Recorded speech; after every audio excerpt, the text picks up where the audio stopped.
Live.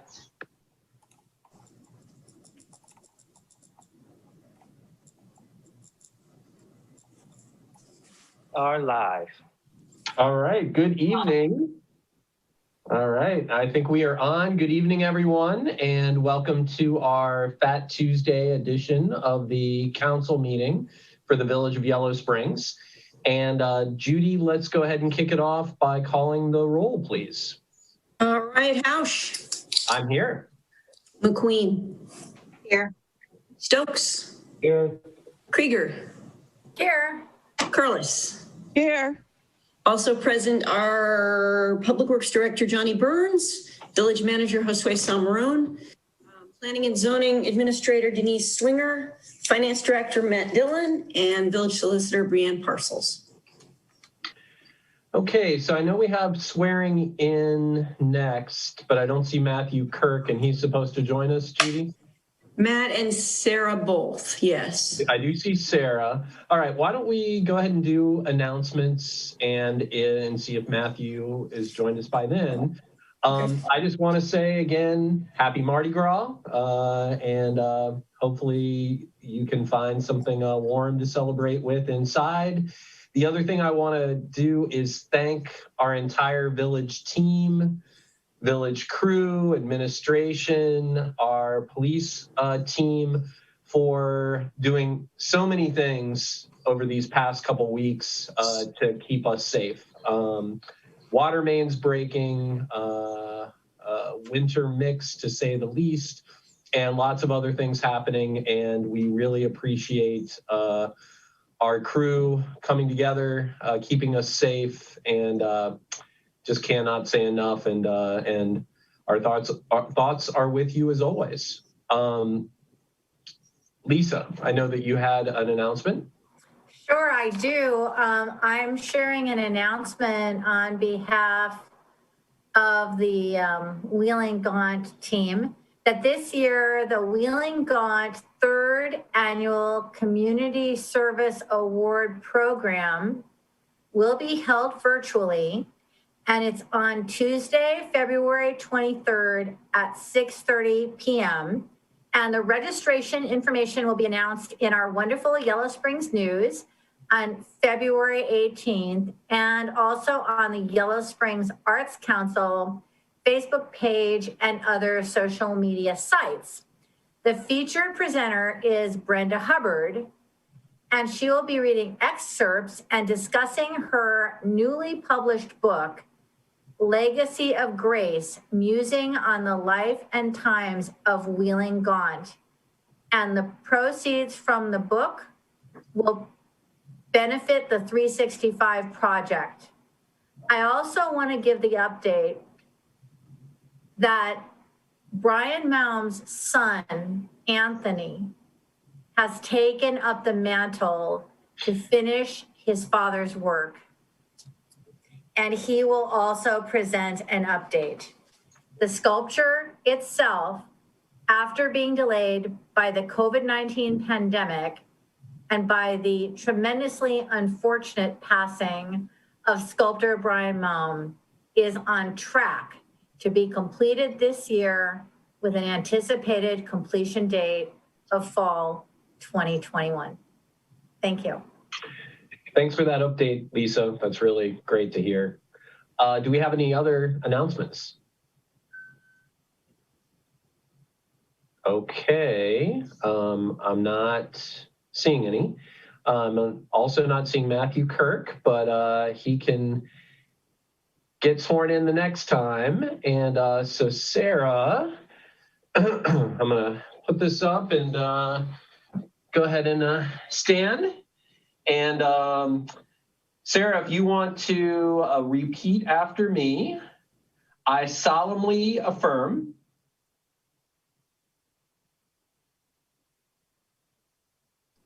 She's muted. Okay, all right.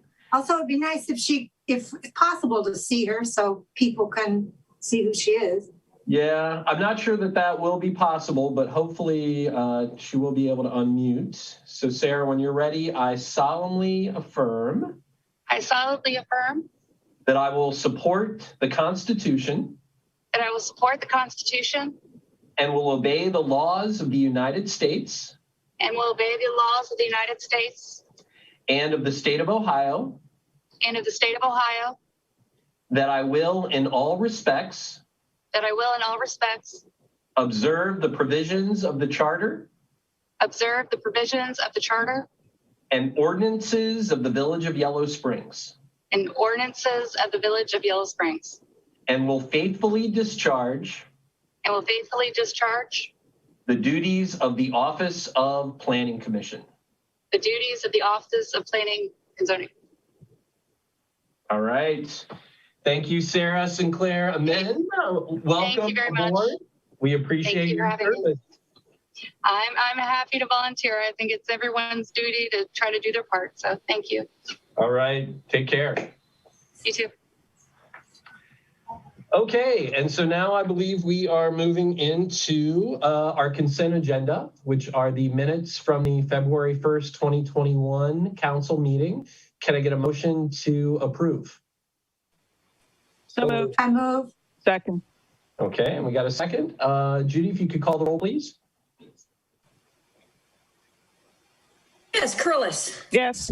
McQueen, Yes. Stokes, Yes. Krieger, Yes. Hausch.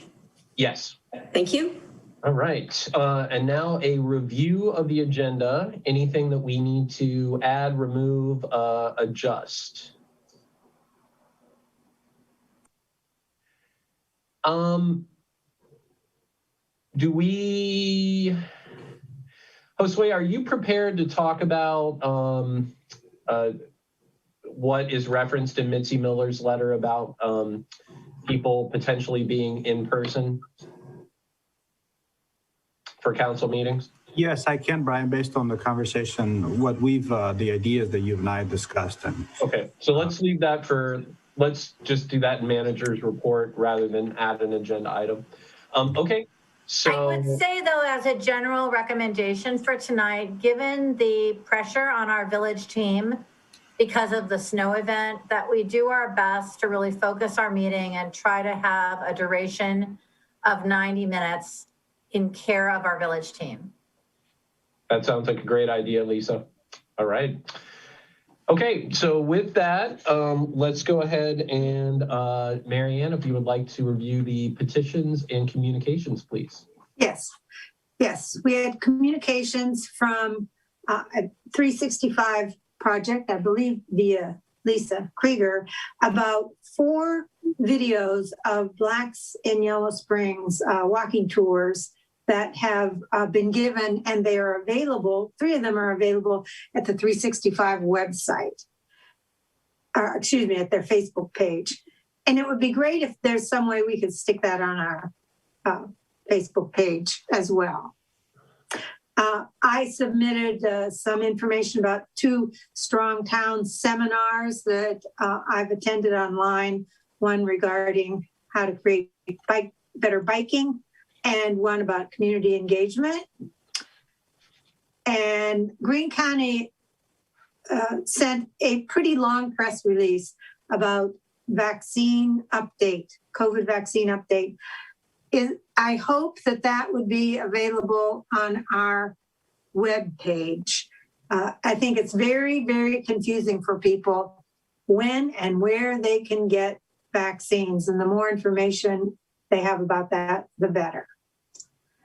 Then John Hudson sent in an email with his concern about getting calls about his property for wanting to purchase his property. Mitzi Miller had 2 communications, one about tick management, and the other was 2 parts: concern about how citizens can present to Planning Commission and Village Council, and also some recommendations she has for the revisions on the native landscape that's been going on in Planning Commission. And that is it. All right, thank you, Mary Ann. So we're going to move into legislation. And first we have Resolution 2021-08. And Judy, if we could read that in by title only, that would be great. You bet. This is approving a $2,500 grant to the McKee Foundation to contribute to the overall cost of $10,000 for a 10-year cost of living study for the Village of Yellow Springs. All right, can I get a motion? So moved. Second. Mary Ann, so we talked about this at the last meeting. Do you want to briefly summarize? Sure.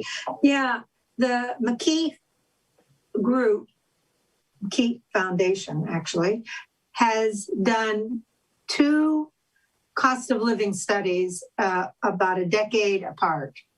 And they want to do a third. It would be done through the Wright State Applied Policy Research Institute for a total cost of, they imagine, $10,000. They've asked for approximately $2,500 from the village. This is something that is useful, certainly for village government and for really everyone in the community to get a sense of where we are in terms of cost of living and how that has changed. So I think we all feel very good about contributing to this and look forward to the information that comes out. All right, thanks a lot, Mary Ann. And just one clarification, the budget line number that's mentioned, Matt, is what budget is that? It's the council budget for council commissions in the general fund with the expense code of other contract services. Okay, gotcha. All right, so, all right, great. Any other questions or comments? All right, Judy, if you could call the roll, please. McQueen. Yes. Krieger. Yes. Stokes. Yes. Curlis. Yes. Hausch. Yes. Thank you. All right. Next, we have Resolution 2021-09. And again, we could read that in by title only. All right, this is approving a contract with Choice One Engineering for engineering of Safe Routes to School project. Can I get a motion? So moved. Second. All right, Josue? Thank you, Brian. You guys are all very familiar with the Safe Routes to School project. This is something we intended to kick off in 2020, but due to the COVID financial constraints, we had to defer our cash commitment to the project to when it was a better financial position for us. So we pushed this into 2021. We did the RFP released and did the competitive bidding process in 2020. And this was done a month before the COVID emergency. So we're fortunate we were able to push off the project for another year without jeopardizing the funding from ODOT and without any delays to the overall timeline of the project in terms of when it's expected to be delivered. So this is the direct result of that competitive bidding process we did last year, and we're asking council for authorization to approve the contract with Choice One. Choice One won the competitive process. We also want to disclose that Choice One is a partner of ours in various projects and often consults the village on engineering challenges in the village. They also helped us with the major subdivision regulations that were presented to council and planning commission. All right, thank you, Josue. Are there any questions or comments about this resolution? All right, exciting stuff. I cannot wait for that sidewalk on Limestone. It's going to be a game changer. All right, so Judy, if we could call the roll, please. Indeed. Krieger. Yes. Curlis. Yes. Stokes. Yes. McQueen. Yes. Hausch. Yes. Thank you. All right, and our last piece of legislation is Resolution 2021-10. And again, we'll read that by title only. All right, this is a... Oh, I need to, Mr. President, I need to recuse myself, please. Thank you. okay, thanks. Thank you, Laura. Thank you. All right, this is approving purchase of a portion of real property owned by the Board of Education of Yellow Springs exempted village schools for the Agraria Trail. Okay, can I get a motion? So moved. Move. Second. Okay. Josue, is this you again? Yes, and I believe someone may join from Agraria on this if there are questions. I have a quick short presentation. I think we're all familiar with the Agraria Trail, what it is, and I've got a map highlighting what the trail is. But start off, where did the trail come by? The idea emerged from Community Solutions when they purchased the Agraria property back in March of 2017. Agraria was very successful in applying and receiving a $500,000 grant from the Clean Ohio Trails to fund the construction of the multi-use trail. That's to connect the community out to Agraria, particularly the schools, the school children up at that and the high school area. The trail will be named Mary's Way, and this is in honor of the late Mary Donahoe, who donated 10 acres of the adjacent Agraria land, and it has been supportive of the organization and the trail. So this is the area that will cover the trail. This is engineering, this is a drawing that's been provided by Community Solutions for this project. There's also been engineering design work that has gone into it, but that's more detail, and it's getting into the details a lot. So this is the area that we're talking about right here, the high school. What you are approving today is the purchase of land that encompasses the trail. So there will be a new property line for the high school that is just a couple feet next to the trail. The details of that purchase are that we've agreeing to purchase the land for $60,000. There are additional costs and associated with the transaction, such as the survey and engineering and legal expenses. Agraria has taken responsibility for covering that additional expense. So the commitment from the village will be that $60,000. And if you recall, the part of the transaction later down the road is to lease the land back to Agraria for what will be an overall $30,000 contribution. So we're spending $60,000 to acquire the asset. It will remain a community asset, as this has become a critical component for our accessibility plans.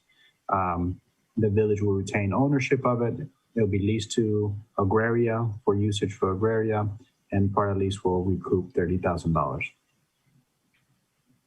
So those are the overarching details. I can go in much greater detail if council wishes to. Hey, Josue, it's Mary Ann. I have two questions. One question is, how wide in feet is the swath that we are purchasing? And does it come right up against the edge of the school's property? In other words, is the school moving its property line up north 5 or 6 feet or whatever it is? Yes. To the second question, the school will be moving its lot line further up. I'm looking for the graphic that shows this. I have it up. Give me a second and I'll pull it up. I'm asking because sometimes along trails you want to put benches or maybe displays of things, and so it'd be interesting to know how wide it is. Mm-hmm. Right. I have it up. Here it is. For me, I totally agree. It'd be nice to kind of compare it cognitively with like comparison to the bike path, you know? Yeah. It would be as wide as that. Here are the designs. This is what we're looking at. 10 feet. 10 feet, correct. It's a 10 feet multi-use path. We don't really have, in our bike path that runs to downtown, there are areas, the bike trail itself in areas doesn't have a whole lot of space. There are areas in which it seems like as if there's a lot of space. A good example would be along Corey Street, and that's property that we own. So where you see the park, that's property that the village owned that's separate from the trail itself. So there are areas in town where a bike path is that isn't necessarily a comparable comparison because of land that we own adjacent to it that we've made improvements to. I will say that because the Agraria Trail got Clean Ohio Recreational Trail funding, that is why we see the 10 feet width, which is a standard. And I do know that there are plans for benches and other amenities throughout. In fact, there's been some video that's been created that shows where some of those spots are intended to be that could be shared. I'd like to point out a comment from Mr. Burns in messages saying he says he thinks it's 60 inches wide. 60 feet. Oh, sorry, 60 feet, duh. It has to be at least 60 feet. This is Denise. It has to be at least 60 feet because it's in residential A. So I want, Johnny's correct that it's at least 60 feet wide. Wow, that's quite a bit different than 10.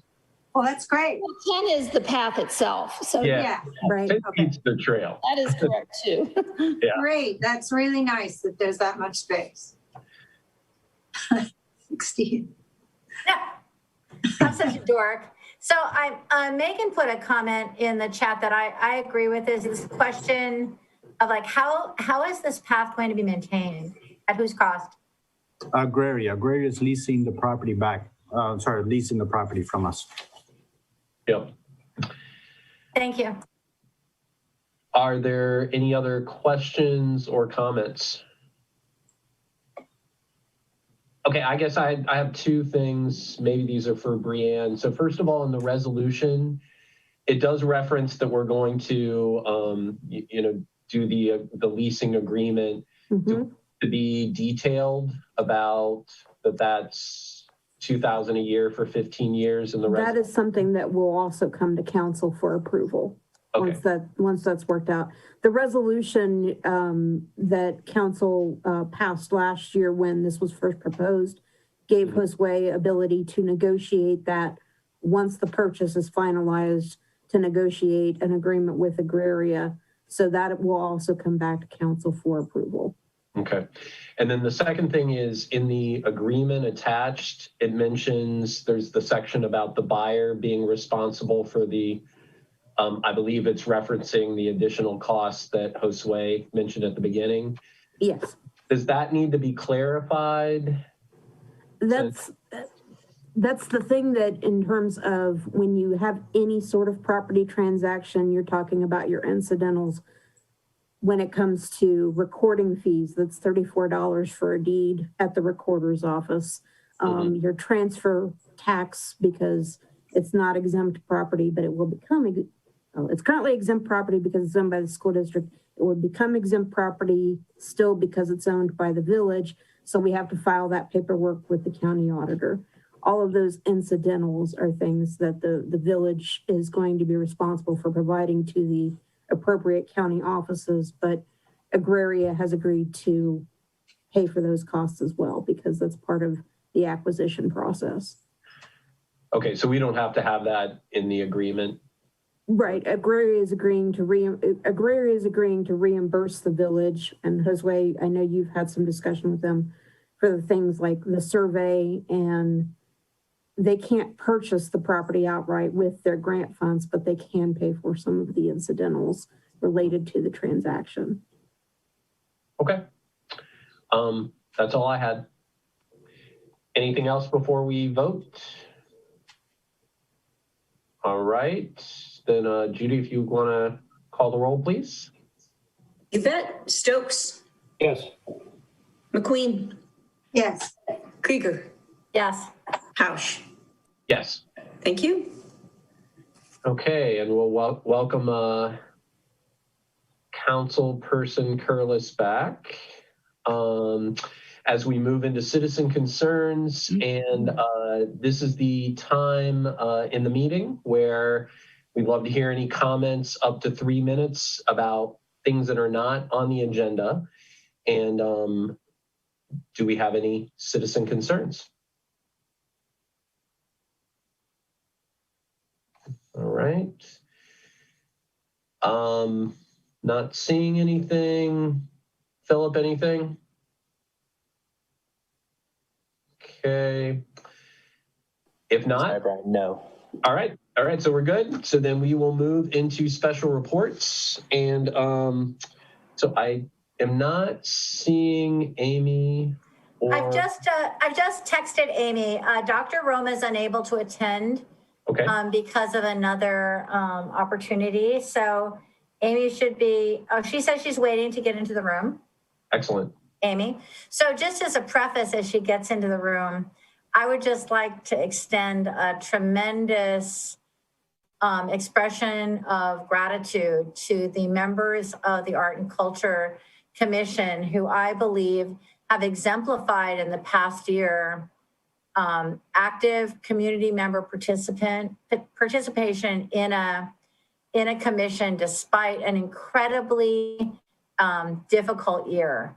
And, you know, one of the things that is so important, I think, for the functioning of commission is that community members give their voice to the work. It's not the work of the council. We're not directing this work. The community is directing this work. And I think that you've all seen that come to life. So I see Amy now, so I'll stop talking with big thanks.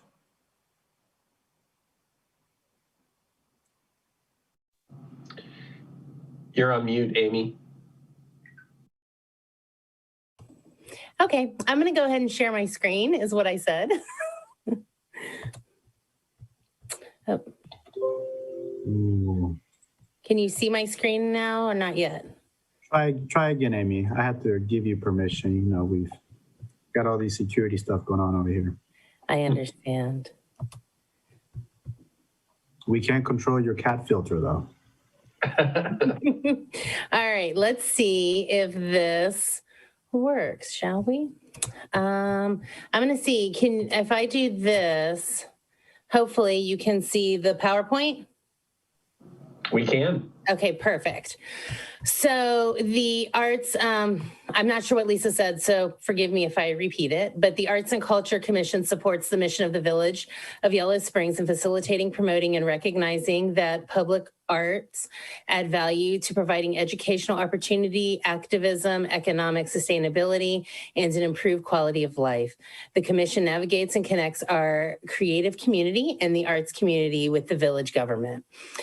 So what I'm going to present tonight is the 2020 annual report and the 2021 goals and budget request. Everybody's picture's in the way, so I'm trying to move it. There we go. Okay, so the commission is Cheryl Durgans is our chair. I'm Amy Walmsley, I'm the secretary. Naya Brevik and Lori Freeman joined us this year, which we were really excited about. John Fleming, Dr. Kathy Roma, and then Michael Caselli is actually also joining us representing Antioch College. Then Lisa is the council liaison and Brian is our council alternative. The Arts and Culture Commission ACC update, we all know 2020 had a lot of challenges with the pandemic and everything. We did take a hiatus, but after that, we were able to meet virtually. Again, I had already talked about the people who joined us this year, which was really exciting considering we were just meeting virtually. But as a group, we were really incited by the events that took place in 2020 and we wanted to do something. So here are our 2020 accomplishments. The YS Banner for Justice People's Banner and Workshop took place. The purpose of the People's Banner and Workshop was to facilitate and document people's fight for social justice in Southwestern Ohio through the creation and display of banners as public art.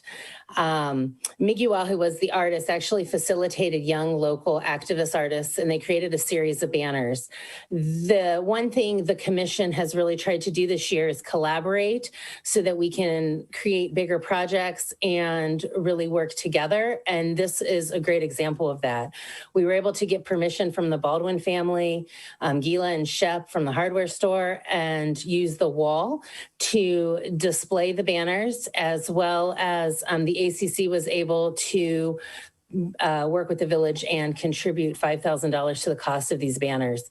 The really great thing about this project is this is true public art. The artists were able to come together and create the banners. And in the end, the banners really belong to the artists so that they can use them and interchange them for various marches and rallies and direct actions. So they weren't just art pieces that hang on a wall. They're actually living art that can transform space throughout time, really. The next is just some pictures of the beautiful display that was up this summer, which I think everybody was really proud of. The other initiatives that we did was the ACC worked with Next Steps Initiative. Next Steps Initiatives is a group of highly engaged community members who met initially in the Courageous Conversation event. And ACC was able to help fund the Black Lives Matter banner. And I was able to find a picture of them hanging the banner when that went up. And then also there is the Virginia Hamilton mural project is in the works with Help Us Make a Nation, which is a 501c3. They did approach the ACC and asked to assist with the mural, which will be done by Pierre Nagley. The mural honors Virginia Hamilton and will be located on the wall where Yellow Springs News is.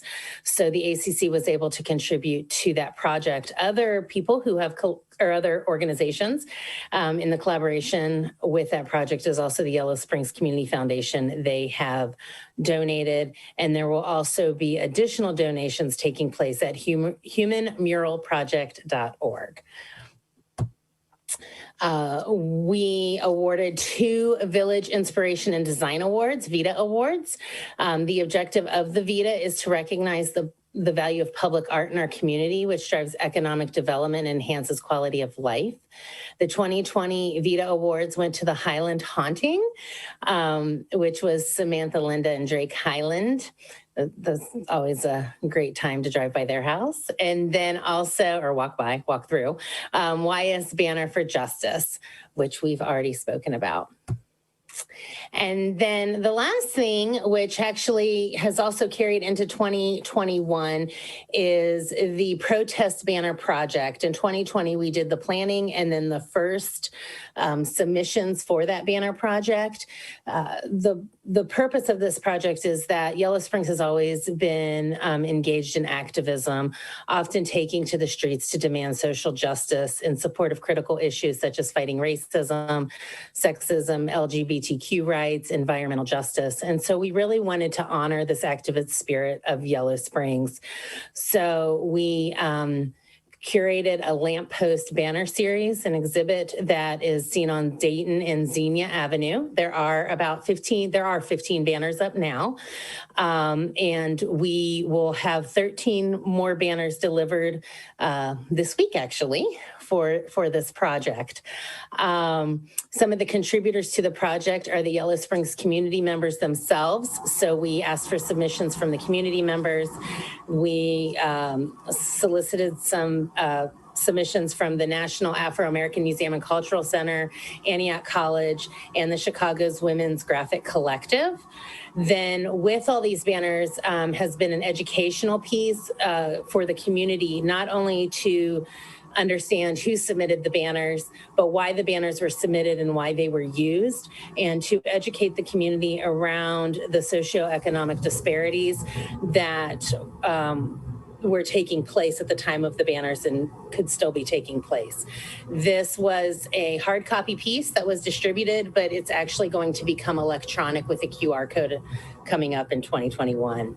And so planned for 2021 is the expanded posters, banners, which I've just talked about.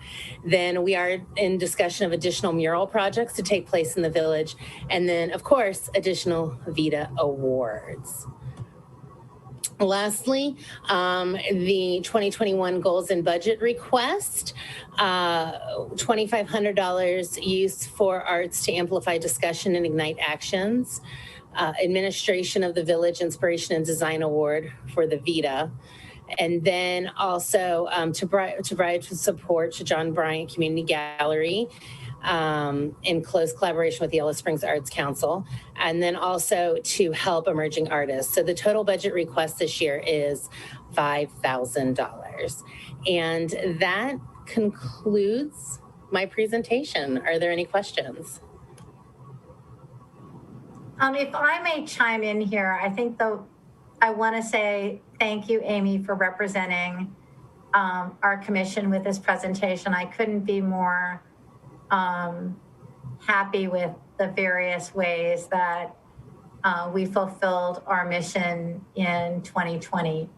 And also I want to say that none of this could have happened without the collaboration and efforts of Johnny Burns and his team, because we're dependent on the team to help us make things happen, like getting those banners up. And we tried to be really intentional to avoid cost to the village by, for example, trying to have our banners ready to go up when the Christmas banners were coming down, so that we didn't take up the time of the team or add any other costs. However, I just know that with everything that's going on with that team, we just couldn't do what we do without the team. So I want to say thank you to them as well as to the commission members. Yeah, thanks for highlighting that, Lisa. Any other comments or questions for Amy? Johnny? Brian. Yeah. Hey, this is Johnny. One thing, Lisa, that I don't know that you know, I just found this out last week, but Timmy Edwards helped put up and take down the banner project on Short Street there at the hardware store. And he did that at no cost. He donated his time. Thank you for highlighting it. That's so cool. You know, it's just another example of the way people in our community are stepping up to do cool things with public art that express the village values. Well, I do want to say, you know, I feel very honored to be able to serve to some extent with the Arts and Culture Commission. And in particular, I love how intentional the focus has become. And I just want to highlight that, you know, the work that the ACC does is directly involved in two of our village values, being a welcoming community and promoting diversity and inclusion, and then our anti-racism value. And probably it intersects with all six in some ways, but I really appreciate the review and also how organized you guys are, Amy, with letting us know what you want to do this year, because we do have to be sensitive about budget. And so the work is really appreciated. These are investments that are critical to what our community and village is about. So thanks a lot. Thank you, Brian. Thanks, Lisa, and Johnny, and everybody. All right, keep up the good work. So we are going to shift into talking about our 2020 power consumption. And so I believe we've got Johnny in the mix for that, as well as Josue. And I'll let you guys take it from there. All right, thank you, Brian. I'm going to be sharing my screen again. I've got two graphics or two sets of document to share. And one of these is in your packet. Let me see. Let me know when that's up on your screen. So this letter is in your packet. This is the summary letter that we received from our power supply team. Craig leads that team, and they do a really good job at crunching the numbers and doing some forecasting on what are the contributing factors for what contributes to the increase in cost, such as transmission, peak expense, and whatnot. So the takeaway from the 4-page letter that I've included in the package is: one, our power cost went up about 4% in 2020. And that is 5% higher than the 2019 cost. Reasoning for that is we had overall lower energy consumption. That was a 4.8% decrease from 2019. So we use less energy than what we forecasted. So lower energy cost. We also had an increase in lower energy consumption. We also had an increase in transmission cost. What led to our lower energy usage? Well, the team is anticipating that the 7% drop in April and May loads and compared to the forecast was part of it. The other contributing factor was that we had 9 out of 12 months that were mild weather in 2020, which resulted in loads from Yellow Springs being about 2% lower than expected. And that increased the rates to about $2.50 per megawatt hour. So those are the highlights from this report. I've also have another set of graphics that I want to share in this. Is titled, I'm sorry, let me go back to this chart quickly because in a previous conversation, Kevin had asked, where does our power come from and what is the breakup? This chart here shows the energy consumption by month with temperatures, average temperatures during that period. As you can see, the peak demand is key numbers here. You look at our peak demand figures, that number has decreased over the last 2 years. So we've got a lower peak demand, and the date at which it occurs, we see that the month and day that happened in 2020 was July 9th. So this is the point that we have the highest energy demand. And the temperature, the weather data here is being pulled for the Dayton region. The next chart shows our 2020 energy sources.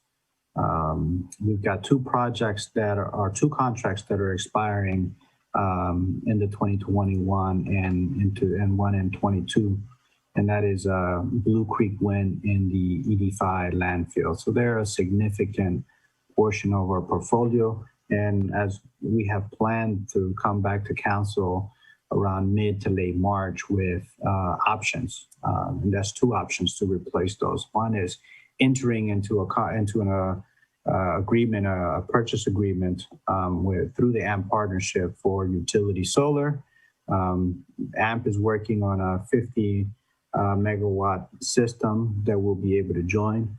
So we'll have more details on that in March. And we're also looking at our own energy production, our own solar plant.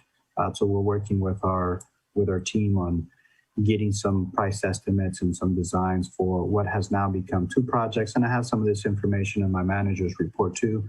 We decided to break up the project into 2 components. But on this graphic, the takeaway here is that you see we're buying over 80% of our energy is under contract, and it's coming from green renewable sources. And we have that net market, it's 18.4%. And that's a mix of things. There's whatever is available in the market. So it's a hybrid of things. Some of it is coal, some of it is gas. Most of it is gas because just gas is so cheap. But whatever excess energy is available for us to purchase. So that's the 2020 sources. These are our monthly rate, how our rate is fluctuating over the year. It's not a consistent number, just changes based on production of our projects and what the market is doing. So that's that presentation. All right. The next one that I have is every year we evaluate the power supply update with our team, with AMP. We've got an account manager and team that we work with. Brian, are you able to see the screen? Okay, I'm going to go in full screen mode. You notice at the bottom of the present at some of these slides it says business confidential to preserve some of the integrity and confidentiality of some of our contracts. I've removed some of the slides, but most of the information that council has requested and needed in the past is here, if not all of it. So This chart just shows you how much power we've used over the last 4 years. So you've seen we had steady increases over the last 4 years. So that's increased demand. Just 2021 was forecasted at 36,913, and we're really close to that. This presentation was created in December, right near the mid-December. So we still anticipate some future growth. These are energy totals by month, what we're consuming. So you'll see that that July-August period are our highest demands, along with January and December, winter months. We got a lot of folks that use energy for heating and whatnot. Peak demand, you saw this chart already, that these are the peak loads when we experience your peak loads going back to 1991. Someone may find a lot of use in that. Here, again, these are our sources for 2021. We expect a higher usage in coming from our net market. So we anticipate to buy more with the news of having consumed 4% of our energy consumption than expected. And given that we are still under COVID and we had expected to be up and running much sooner than we are, I think we need to make some adjustments to our projection later this year. This is not just for energy consumption, but you'll hear from Matt later on our revenues report from 2020. We were a bit short, or we received less than what we forecasted on income tax. And that's because everyone's not back at working as we expected. So we're still seeing the impacts of COVID, at least energy consumption and power-wise, as it is with all the other things that we have going on. But these are the energy sources for 2021. This is going to change in 2022. That EDI landfill, which constitutes 16.6% of our portfolio, is expiring, and we're looking to replace that. In early 2022, we've got that Blue Creek wind that's 2.2 of our portfolio. So we're looking at almost 20% of our portfolio that we need to replace.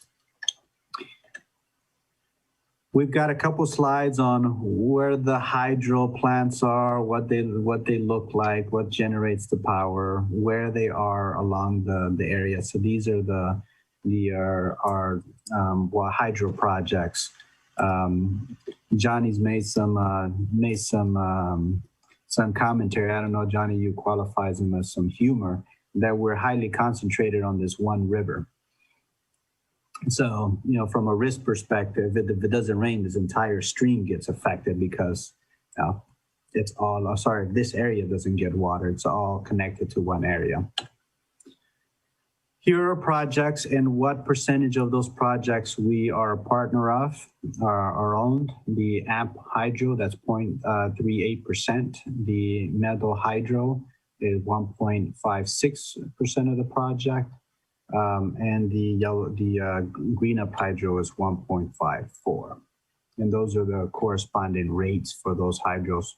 Two of these are well priced. One of them is expensive, and that's primarily due to some budget overruns and some challenges in building out of that hydro plant. New York PA Power Hydro. The Brown County landfill, you've heard me talk about this one. This is where we are now taking our biosolids. As you know, last year we had to adjust our strategy in managing biosolids. We can no longer rely on or use Renergy. So we've put a process in place where we are dewatering our biosolids, holding them at our facility, and then transporting them to the Brown County landfill. So we are partner in this project, and we own 11% of that project. This is the EDI landfill, which is expiring in 2021. This is where these landfills are located. And we own 1.3% of the project. Blue Creek Wind, this is a very good pricing on this one. So we're hoping to get something comparable in this price, even if it's our own production. You can see that total rate, that's really good. All right, I think the other one that's important to show here is how they are layered. Layered meaning how do they all fit in the overall energy consumption of the village and growth.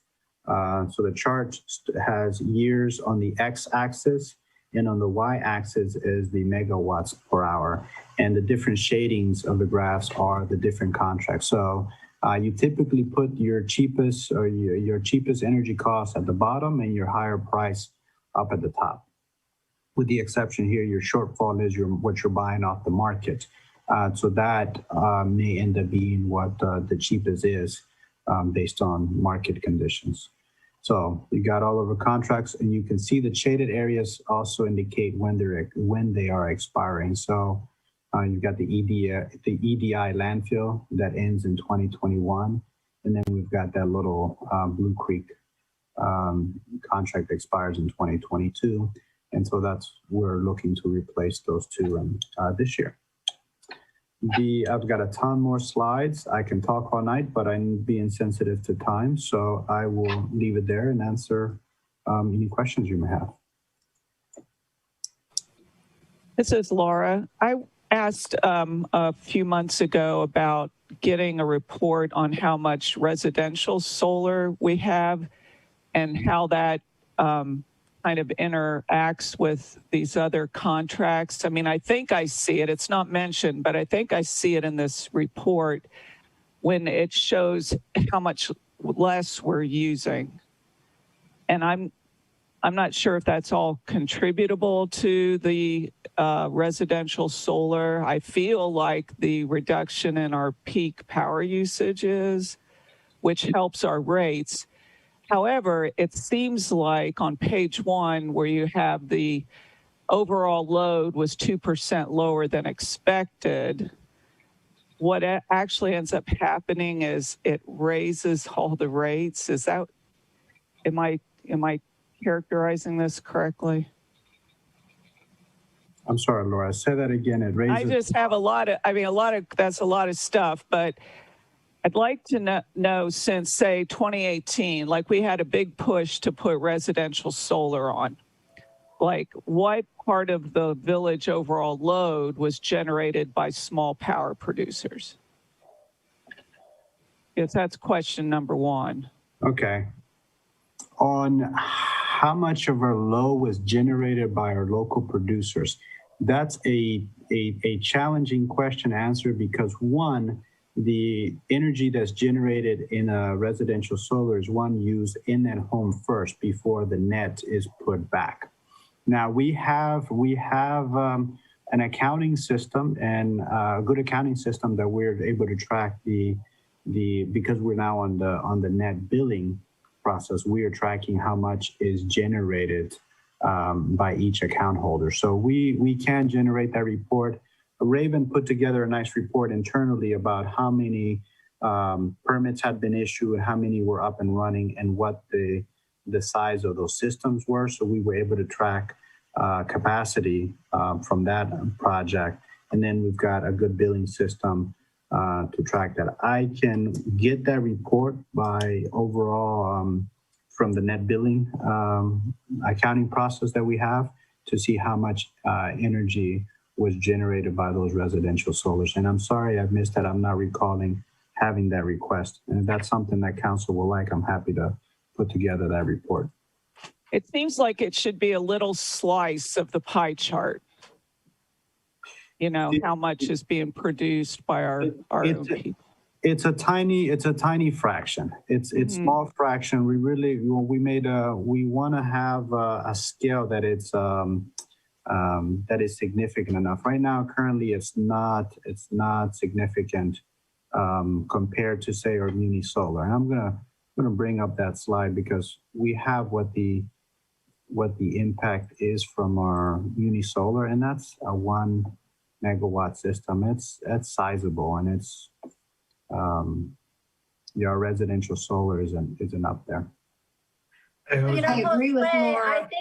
I think that's I totally get your whole like slice of the pie chart thing, But I do think it's an interesting proposition that Curlis makes in that over time, Yeah. like, let's get it on the graph. Like, even if Right. it's just like a line, like let's get it in there, because over time, like 10 years from now, wouldn't it be interesting to see how that would grow? So I think it would be kind of cool to try to splice it in. Yeah, I agree. The number of residents or businesses, whatever, that have them, and the amount of electricity that's being generated. Start it now, so exactly, so we can track it. Josue, that'd be a chart that we have to do ourselves. The pie chart that was presented tonight was done by AMP of Ohio, and they don't keep track of our residential solar. Then the other question I'd asked is, which I love this part of residential solar, theoretically, we've helped reduce that peak load, right? Which is what they base our transmission charge on for the rest of the year. And I just love it because I have solar on my roof, and I love it that maybe we are contributing to helping lower everyone's rates. I mean, is that a true statement? Although offsetting that is when you reduce the amount of usage, then like on page 1, you say that increased the overall rate. So these things offset each other, maybe, hopefully.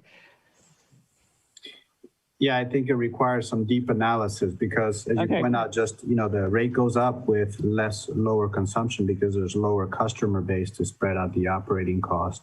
Also, the rate at which we pay our residential solar customers is 9 cents a kilowatt, which is certainly much higher than what we're paying for the market energy.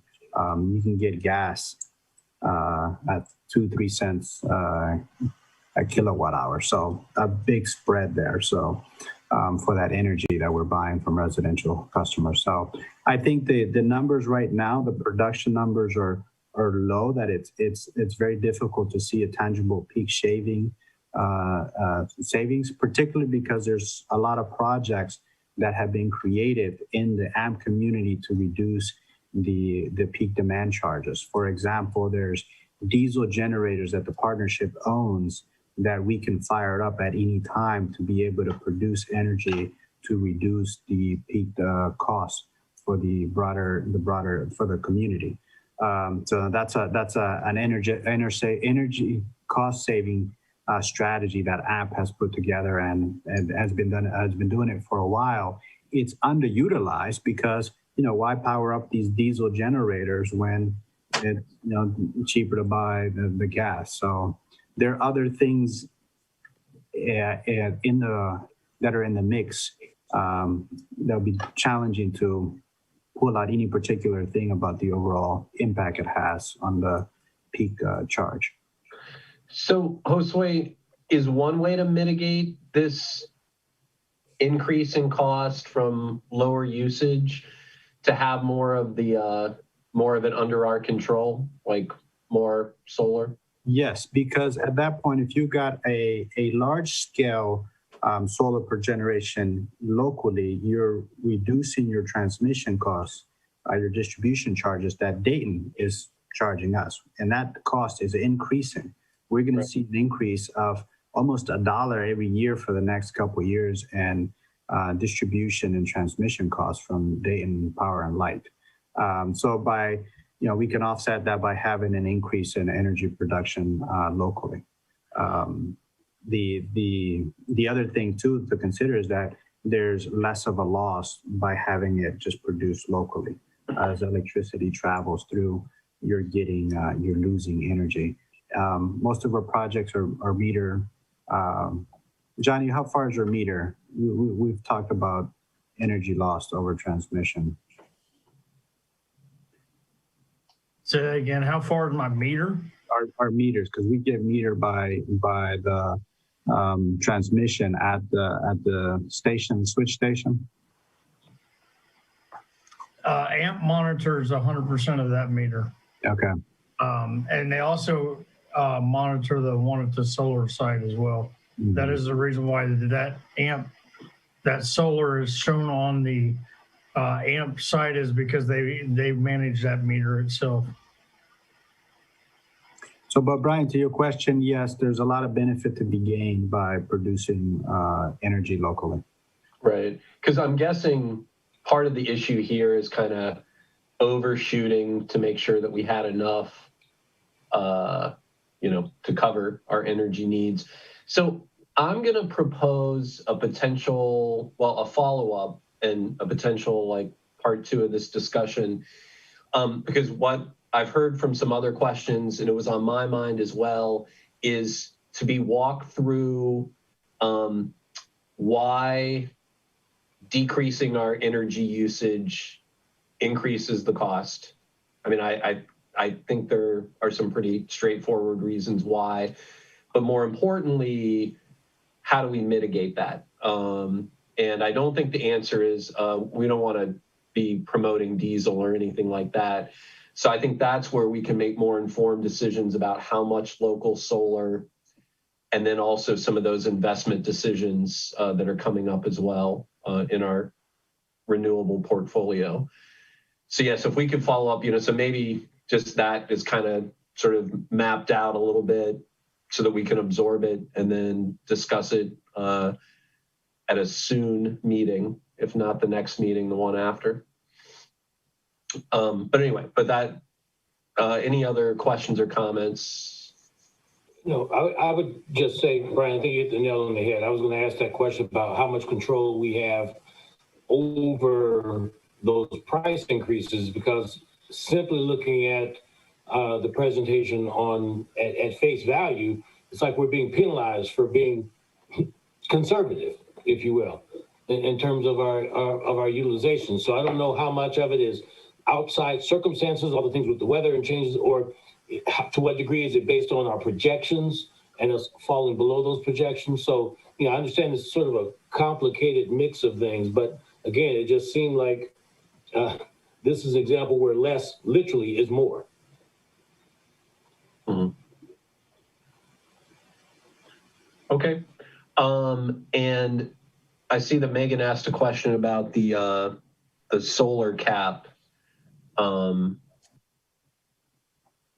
We did away with the solar cap. The solar cap was initially in place to manage or control the cost with the net metering program that was in place for residential solar. There's a large push to add more residential solar to in our community for various reasons. It's the environmentally sound thing to do. Folks had roof space, they had the money to make those improvements and whatnot. We needed to increase the cap or eliminate the cap by switching the model from a net metering model where a resident will get an equal amount of energy they use for what they put in the system, to a net billing model where we would buy the energy from them and sell it back to them when they need it. By having a different rate on the buy and the sell rate, we're able to cover operating costs. So we did that, did change the program part to be able to add more residential solar capacity into our mix and not be concerned and have better control about the pricing, and also not to burden non-residential solar customers with having to subsidize the residential solar customer. How that subsidy was happening is that if a residential solar customer under the net metering model, they were getting they were getting an equal share. What they put in, they were able to get out, and there was no way to cover the operating expense of that energy. They were basically using the village as a free battery that they didn't have to pay for. There's operating expense that has to be covered, and by the net billing, we're able to cover some of that operating expense, which is also why to Kevin's point, you're being penalized for less. The energy usage is important. As the more energy usage there is, we're able to cover a greater portion of the operating expense. If there's less of it, then there's less kilowatts being used for us to spread out the cost. That's one part of it. The other aspect to it is that our contracts are a lot more expensive than what you're able to buy off the market now, because gas is cheap. In case of First Energy was putting out for relatively cheap energy at the expense of taxpayers, but that's a different topic. So we're able to buy energy off the market at a cheaper rate than what we have under contract. But it's also not the same energy. We got renewable energy under contract and market energy. It's what's available. It could be coal, gas, and a mix of things. So they're not an apples to apples comparison, but buying more energy off the market help reduce the overall rate. Josue, I don't know who's best to answer this, but I see a lot of information about, go solar, get involved with solar from various entities. Is there going to be another local engagement or local push for community solar? Yes, I understand there's another push for a cooperative arrangement in our community. So I have another program similar to last year where people did the cooperative purchasing, they selected installers, and there were some pre-negotiated rates. So I understand there's a lot of interest to do that. On our end, we've got 2 solar projects we're exploring. One is at the farm, and the solar pavilion that we're going to do at John Bryan Center. So together, these 2 projects, we're looking at 2.25 to 2.5 megawatt systems. That covers what we need now and some, because we anticipate that there's going to be a greater demand, particularly with the overdevelopment that is being proposed on the south side of town. So there's going to be greater energy usage, and by building up to 2.5 megawatt system, we're able to anticipate and fulfill that additional demand down the road. We also have to be careful with how we structure our contracts, because there are months where we're buying more than what we need, and we have to sell the excess energy that we have at market.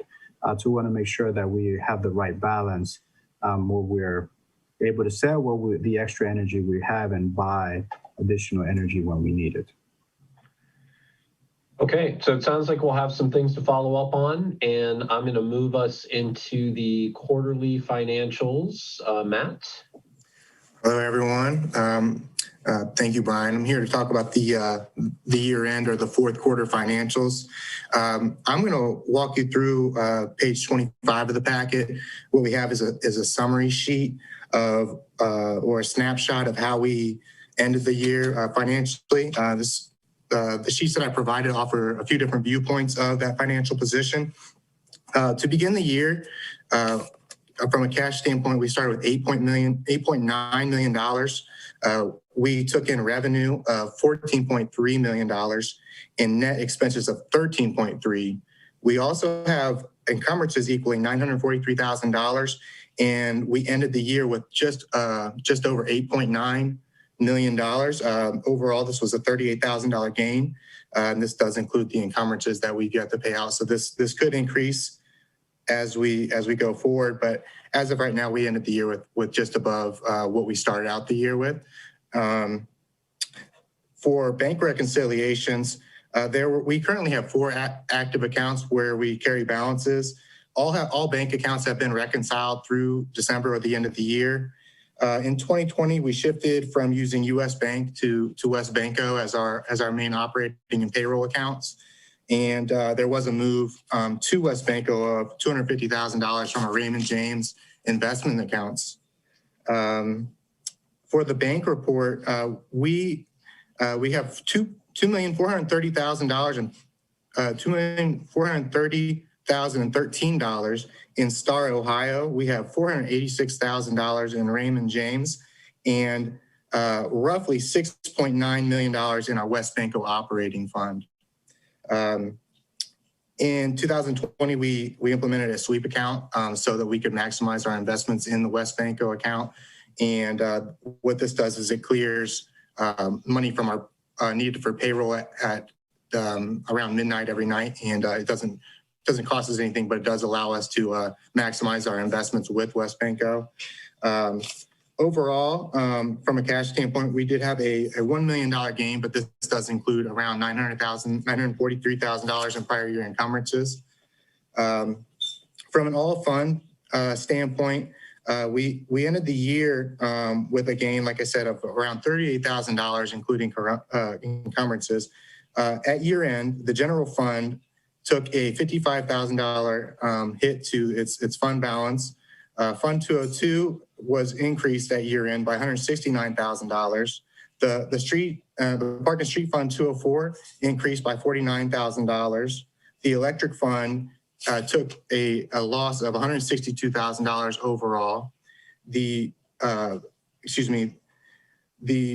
610, which is our water fund, also took a hit of $111,000, and the sewer fund, Fund 620, took a hit of $360,000 to its overall fund balance. But again, all funds, we did increase our all funds balance by $38,000. $943,000 is included in prior year encumbrances. As we pay prior year bills, this amount will lead to additional increases our value of our statements of cash. And that pretty much concludes the fourth quarter and end of year financials for the year. All right, thank you, Matt. Any questions or comments? Yes, I have comments. Matt, I followed you for the first part of your report on the first page, and then you started talking so fast I could not figure out where you were. Sure, so sure. To be honest, Marianne, this is all included on the summary sheet, which starts on page 25 of your packet. And what I did was I skipped over a lot. What page? Page 25 of your packet. Yeah, I'm on page 25. Council financial report summary. That's correct. Yep. So everything I spoke to is included on that first page. What I mentioned was that I provided several snapshots and viewpoints of our financial position. What we discussed was our statements of cash overall, and then a perspective which included our fund balances from an internal fund and enterprise fund standpoint.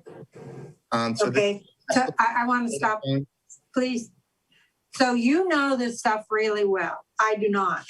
So I got everything on page 25, but when you started talking about losses in the electric account or whatever, and I'm not asking, I don't want you to repeat them. I just would like when you're not following right on the page, I'm just be nice for you to slow down a little. The other thing is there were 12 pages of revenue in the revenue report and 36 pages in the expense report. So 12 pages in revenue, I can handle that okay, but 36 pages in expense, I just start losing it. And my understanding from the last time I asked this question is we can't ask for a consolidated report of just the totals. We have to have the whole thing. That's my understanding.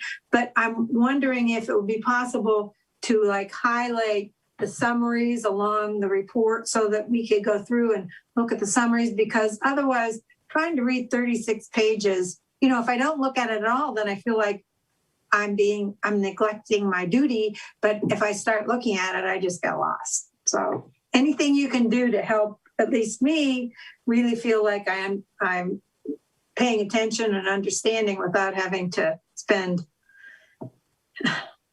how much time we'd spend to read 50 pages of financial reports. I can jump in with one suggestion and listen to me, hear me out the whole thing.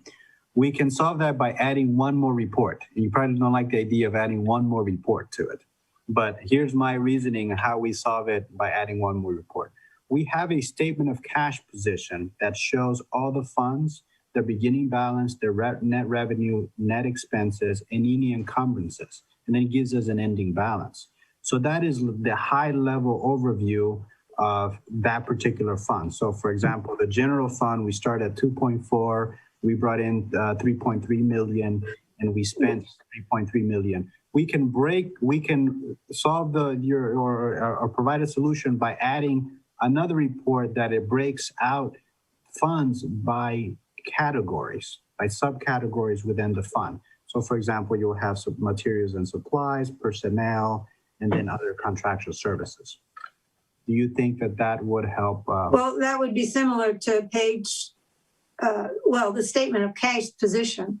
Yes, but it'll add a little more detail. Okay, yes. Cash, and it'll be a report in between the statement of cash position and the full expense report.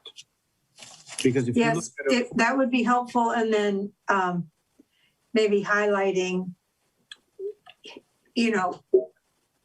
saying something like, these are the big things that you need to be looking at,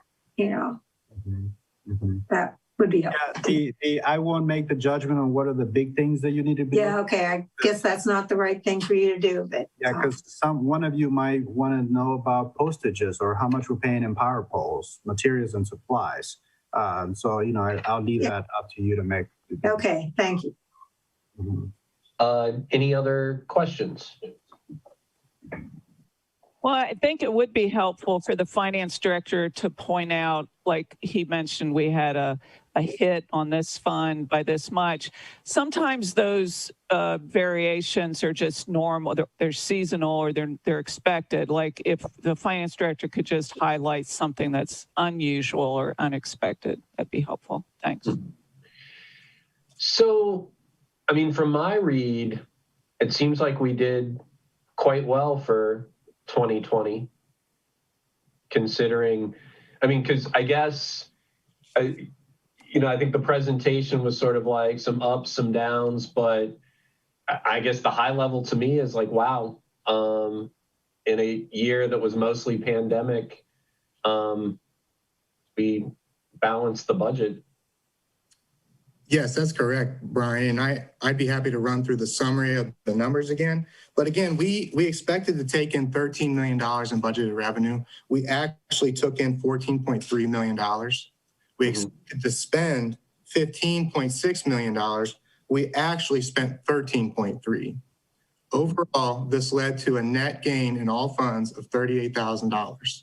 If I take anything home, or you remember anything from my presentation, I want to remember that we did have a net gain overall to all funds. From a balance standpoint, we were balanced for the year 2020 by way of $38,000. We do have additional encumbrances. These are prior year purchases which have not yet been expensed of $943,000. So our position of $38,000 to the better could be improved.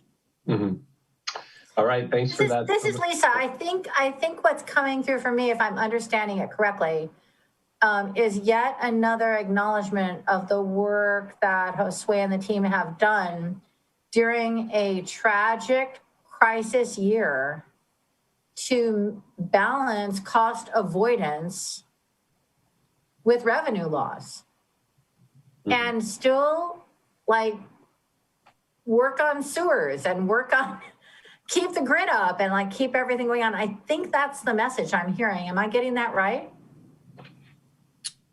Believe so. That's what I'm hearing. Yes. Thank you. I take that as a vote of confidence. We are very diligent about our finance management, our accounting work, and all of us, every department. So yes. So my recollection, Judy, we should approve this quarterly financial report. That's correct. Motion to approve and then a vote, correct. Okay, so can I get that motion? I move that we approve. Second. I second. Okay, and Judy, if you could call the roll, please. Yes, McQueen. That is a yes, and I just want to express this appreciation to everyone that contributed to this conversation. I found it very helpful. Stokes. Yes. Krieger. What a year. Yes. Corliss. Yes. House. Thank you, and yes. Thank you. All right. Okay, great. So with old business, this will be very brief. So we have our next Justice System Collaborative Committee meeting on January 25th from 5 to 6:30. Lots of important items that I've talked about that are going to be vetted, and so we'll see some things on future agendas for sure. In terms of our council retreat, the agenda is pretty straightforward. We always like to do a check-in with these retreats, and then we're going to focus on goals.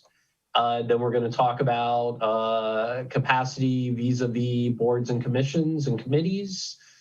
And that'll be a lot to do in 3 hours. So I don't really have anything else to add on either of those items unless anyone has any questions or comments. Okay, and then again, reminder that council retreat is also on January 25th from 8 to 11. Okay, so we're gonna move into new business then. And I believe we have the Beatty Hughes Park report update. And am I just handing it off to Tony, or does anyone have any? No, to Josue. Josue Okay. is handing it over to Josue. I'm Gotcha. just here to answer questions if there are any. All right, thanks, Tony. Glad you're here. Thank you. Okay. Tony is my partner here. I don't want to say sidekick because this is really a lot. I thought you were going to say partner in crime. So. I was thinking your muse. So No. All right, so I'll get started. And Tony, feel free to jump in at any point here because you've put so much effort along with the others on the team on thinking about this project and engaging county folks, state folks, and even folks at the federal level. So I don't want that to go unrecognized because you are the force behind this. All right, so revitalization of the Beatty Hughes Park. What are we talking about is, we've got a beautiful space. It's central in the community. It's often neglected. For example, as of today, we're still missing the benches that the boards had rotted out, and we were supposed to replace them. We had a very active community member who took the task of wanting to replace them, and it's been a couple months and we don't have them yet. But it's so often neglected when we look at how much money we've put into Ellis Pond, and rightly so. There are things at Ellis Pond that we just needed to resolve. The spillway, that was a major liability. Someone had fallen and injured there badly. Those are things that we needed to repair and make improvements on. So we had to put in those bridges. Likewise with the skate park, it's beautiful now. There was a decision made to put tree stairs there. I won't talk about that, but what we've done in my tenure is we put in that concrete ramp there. Now it's accessible by everyone. It's got a universal design concept. So if you're on a stroller, a bike, a wheelchair, you can make it down that ramp. So Beatty Hughes Park has great potential. There's significant interest from our citizens in the community and community groups to see Beatty Hughes play a more central role in the physical, social, and community life of Yellow Springs. So this is truly a community-driven project. When you put this in the backdrop of COVID and what we're struggling to deal with COVID and reconcile, it's our people relationships. It's about being together, breaking bread together, and doing things together. Beatty Hughes can help us recover from that and improve on that. And our community is certainly about getting together and building community. So this is community-driven, community-minded project. Beatty Hughes, we as Yellow Springs, we're an aging community, we're a diverse community.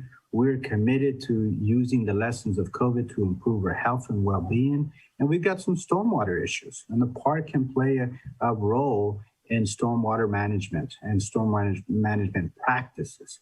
This park is it's significantly underused and neglected, as I mentioned earlier. So what's the purpose of revitalizing Beatty Hughes? To build an accessible park for the senior center, develop programs to strengthen connection among groups, like using Park for Outdoor Movies sponsored by the 365 groups, or use a newly built pavilion for community concerts, art exhibits, performance, reading poetry, or just hanging out. Use landscape principles to encourage a sense of calm, principles from therapeutic gardens to encourage plant people interactions, universal design, intergenerational interactions, and stormwater remediation, including water gardens to slow runoff from Keith's Alley parking lot. And if you've seen some of the vehicles parked in there, some of the chemicals that are on the ground, there's some runoff to be concerned about. Who are our partners in here? Agraria Center for Regenerative Practices, Antioch College, the Yellow Springs Band, the World House Choir, Yellow Springs Chorus and Orchestra, Chamber of Music, YS Kids Playhouse, Arts Council 365, YS Senior Center, Women's Park, the Tree Committee, Yellow Springs Community Children's Center. I think the only ones we're missing is the ukulele group. We will help with programming, planting, and the ongoing maintenance of this project. This is a partnership. What does the work plan look like for the next 2 to 3 years? Secure formal approvals, including the bidding and hiring of landscape design. We've got a concept already that courtesy of Nadia Malarkey, it's beautiful design. It's on my next slide. I show you that. Complete land and tree surveys, complete draft design and submit for community input, complete the hardscape features, prepare grant for landscaping, obtaining plants, work with planters, develop programs and maintenance plan, install plants and other features, and then have a grand opening and celebrate. And here's a concept. You've seen this before. We put this in the packet previously. This is brainchild of Nadia Malarkey. I think she's done a beautiful job. There's one thing I would add to it, and that's how to accessibility, not just from Keith's Alley, but also Corey Street. We had considered accessibility as part of the comp plan, and there were some accessibility and parking concept vendors that would add accessibility. But for the time being, I'll focus on just this graphic because it's a great graphic. Tony, did I miss anything? No, that's it in a nutshell. Yeah. Okay. All right, questions from council? Looks great. Any questions or comments? All right. Megan has a question. Thank you, Brian. Thank you, host Sway. I guess, want to correct one thing, and this was corrected when the last time it came up for being a possibly be turned into a parking lot, and that it is underused. Now, it might, could be used more for sure, but it is still well used by the community, and at least up until when those picnic tables were taken out, which was very frustrating because it's a perfect place for outdoor eating during a pandemic. So I love this vision. I would love to see, though, in intermediate, getting more seating out there, especially as the pandemic continues, and maybe one of those village tents possibly. And then just, I would love to hear, more about like the tree plan. I think anytime trees are taken down, the community really likes to know about it and the reasons for it. So just making sure that that's all communicated and that trees are only taken down when absolutely necessary. Thanks so much. Let me just add something there. This is a very preliminary plan that Nadia did. We had a grant application due, and I pressured her to get something on paper. So this is just literally, it says, I think, a concept, and that's what it is. It's not a full plan, and the full plan would include some of those things that you mentioned, and it is utilized quite a bit by business owners, retail business owners from on Xenia Avenue, to have lunch there, and that. We would see that as increasing, but there would be many more uses if the park were more welcoming and more attractive. It's just not well used, but it is used. It could be used better and more. I would like to clarify the things about the tree. And Megan, I don't know if that's in reference to trees that were removed. The removal of that tree was absolutely necessary. We couldn't save it, and we had the backing of the tree committee before taking any action. So we had qualified folks looking at it, and we went with the recommendation to remove it.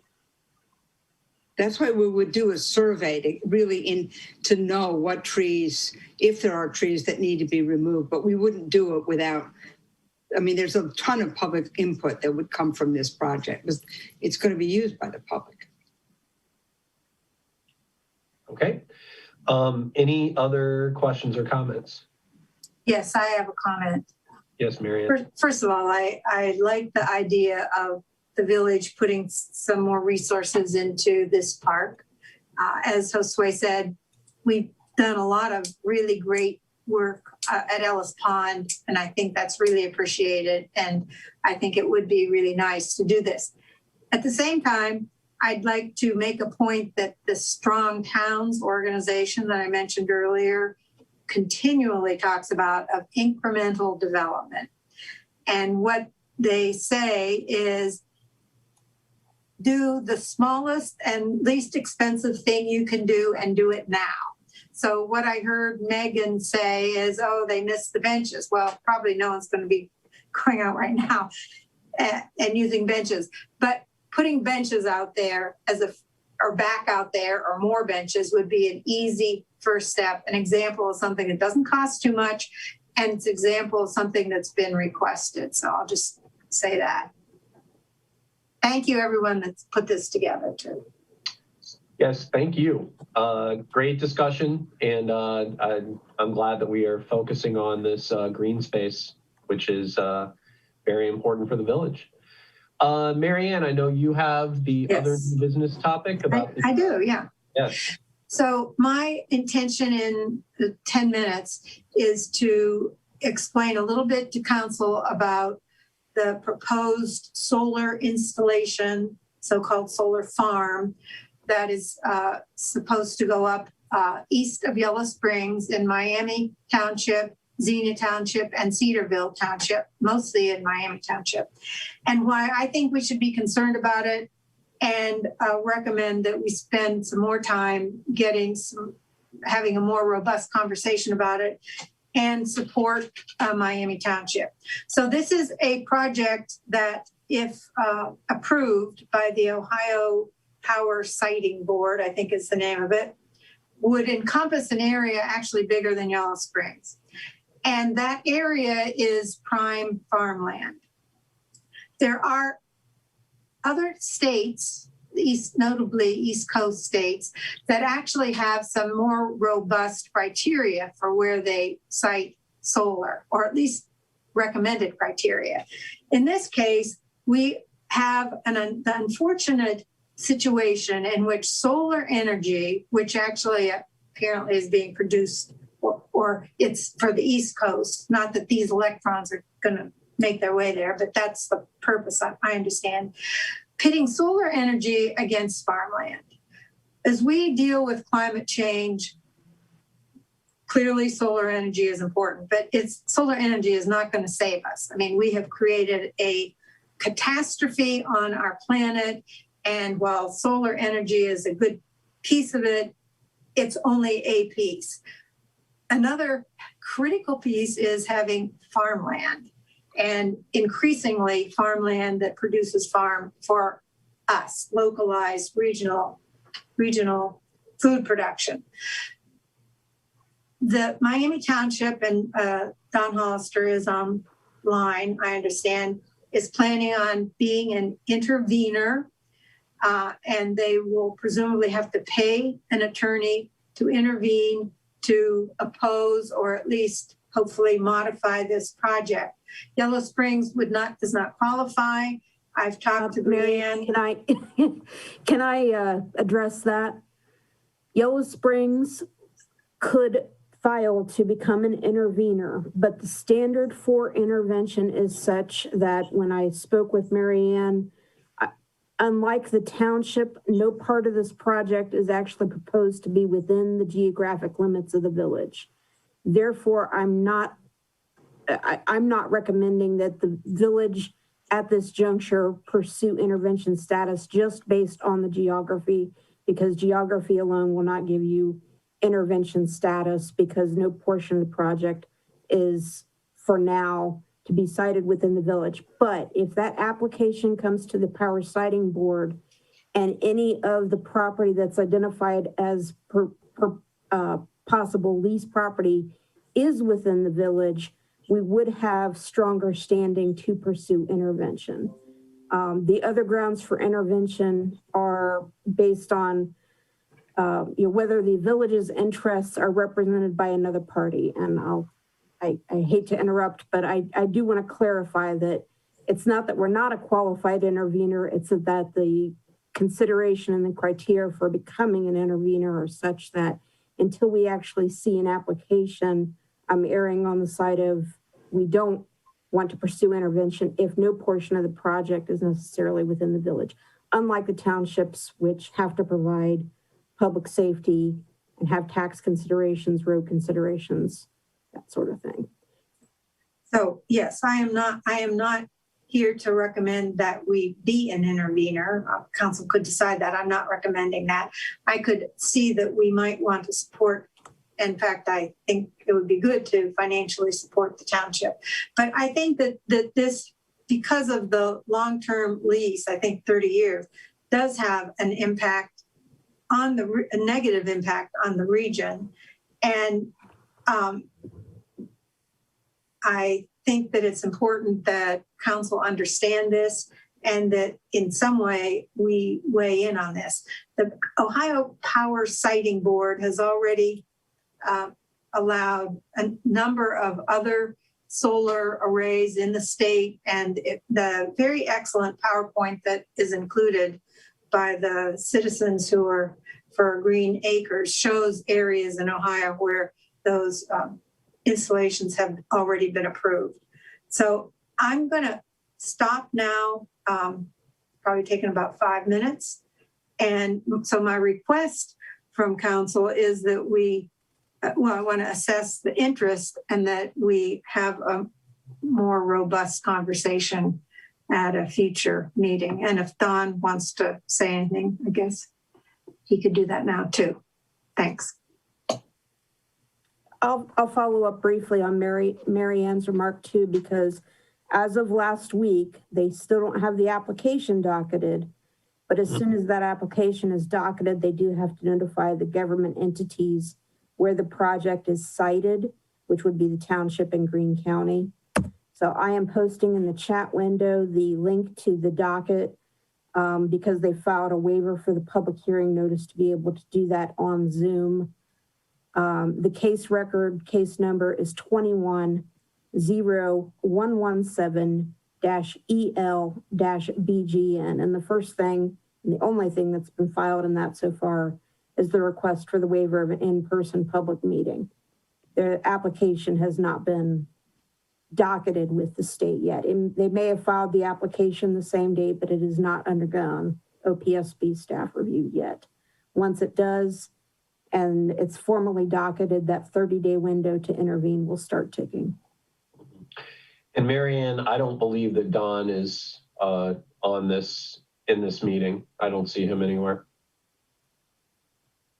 This is Laura. I can contribute here. I attended the commissioner's work session this past week, and they did talk about this. And David Hayes, the prosecutor, actually, he believes their 30 days to intervene has started. And he talked about they're going to hire specialized counsel, the county is, because as you know, the prosecutor's office represents the townships. So they intend to do that. I agree with Mary Ann. I think we should support the township in any way we can. And I think one way we can do it, and I'd be happy to work with Mary Ann on this, is a resolution of opposition to this, to the citing application, to them approving it, supporting the township's intervention, et cetera. And also, I think we could ask if they need financial support, but it sounded to me like they were able to go ahead and do that. And then one other thing, Brian, that came up was that Rick Corrales said we should really be following the legislation. Apparently, there's some legislation at the state level, and obviously we don't have a lobbyist in Columbus, but I know you would have ideas how we can easily keep in touch with whatever legislation is happening. Okay. And I guess the last thing I would say as an attorney, I have reviewed 2 of these solar leases, and let me tell you my opinion, they're devastating to farmland. And I fully support this effort to try to oppose, and especially in Ohio, we have prime soils, and those are like gold.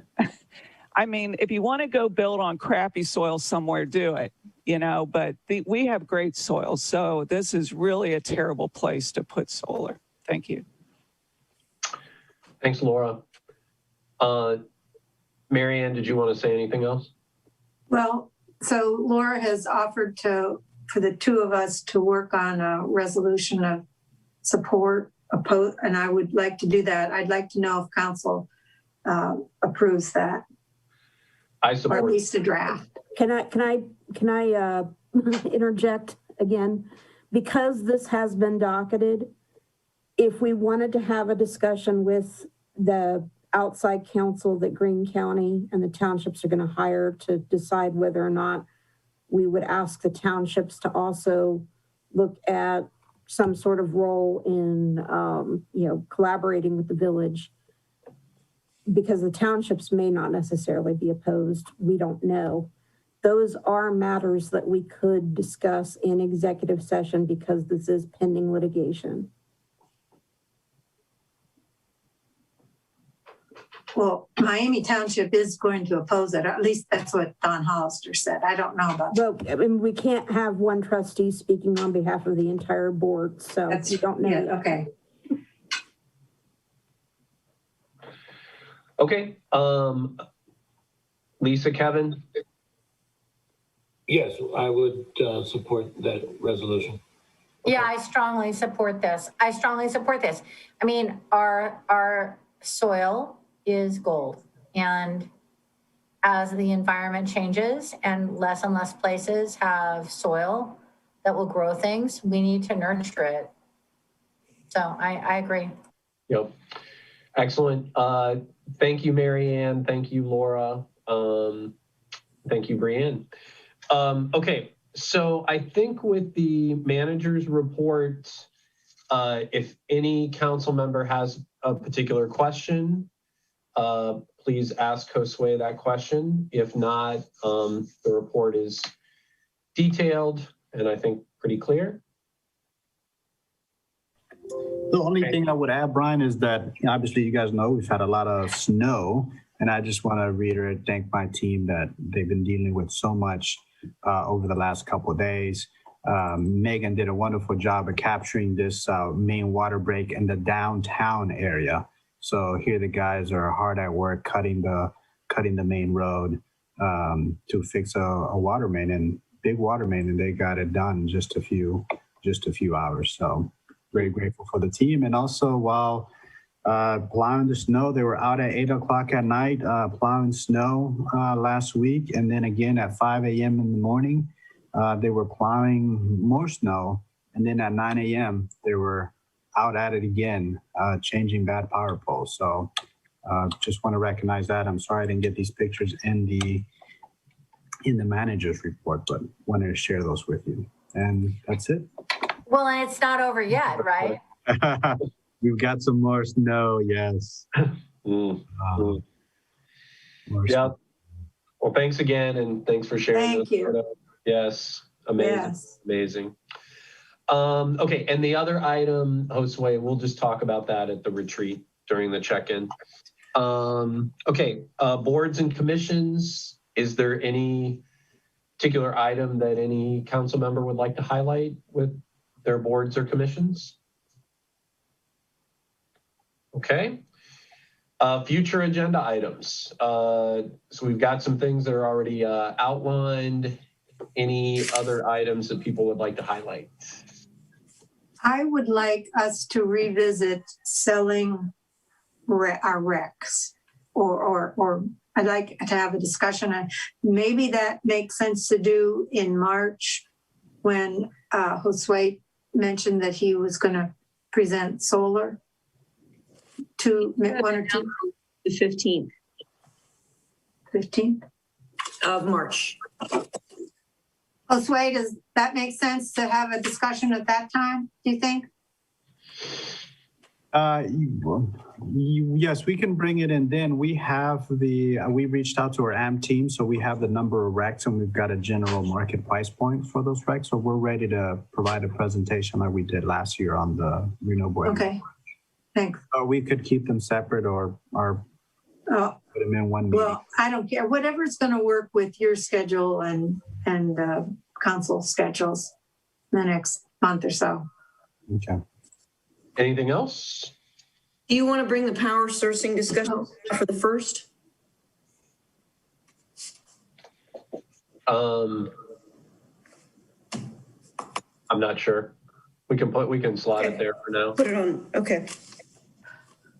We're gonna have to, go ahead. I'd like to schedule an environmental commission report, which in next month, either date, whatever seems to be best. Okay. Yeah. We could decide at agenda planning, in fact. Okay. Right. I think one thing to remember is Go ahead, sorry. that March 1st we'll want to report out on our retreat. So, and the goals. So we'll want to leave a slot for that. Go ahead, Lisa. I think the Yellow Springs Development Corporation review would be more appropriate on the 15th as part of commission. I'm watching Storm Show too. Dude. Okay. Anything else? All right, then appreciate everyone being succinct and focused. Great discussions tonight. Everyone take care. And with that, I'll entertain a motion to adjourn. Move. Second. Okay, all those in favor signify by saying aye. Aye. Aye. All right, night. Bye, everybody. Hi, nice meeting. Thank you. Happy Mardi Gras.